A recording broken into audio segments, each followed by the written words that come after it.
මම ඔයාලට විස්තර කරන්නම් ඔයා කොච්චර මුණ හේදුවත් තවමත් ඇයි කුරුල්ලා එන්නේ කියලා.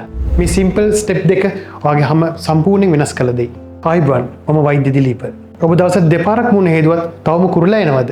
නැත්නම් තාමත් ඔයාගේ මුණේ black heads white heads තියෙනවද? එන වගේ සමේ පිරිසිදු කරන ක්‍රියාවලිය අඩුපාඩුවක් තියෙන වෙන්න පුළුවන්. මේකට විසඳුම තමයි ඩබල් ක්ලෙන්සිං කියන ක්‍රියාවලිය. අපේ සමේ තියෙන අපිරිසිදු දේවල්, මේකප්, සන්ස්ක්‍රීන් වැනි කුණු දූවිලි දේවල් ගොඩක් වෙලාවට සමේ තියෙන තෙල් සමග බැඳිලා තමයි තියෙන්නේ. සාමාන්‍ය simple water base face wash එකකින් මේක සම්පූර්ණ ඉවත් කරන්න බෑ.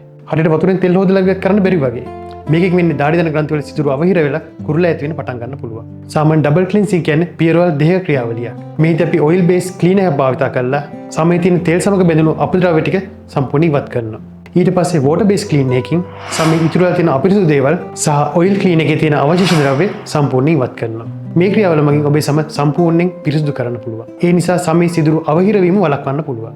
කුරුල්ලා ඇතිවීම අඩු කරනවා. ඒ වගේම සමට දීප්තිමත් පෙනුමක් ලබා ගන්න පුළුවන්. මේ සරල ස්ටෙප් දෙකෙන් අපිට පුළුවන් නිරෝගීමත් ලස්සන සමක් ලබා ගන්න.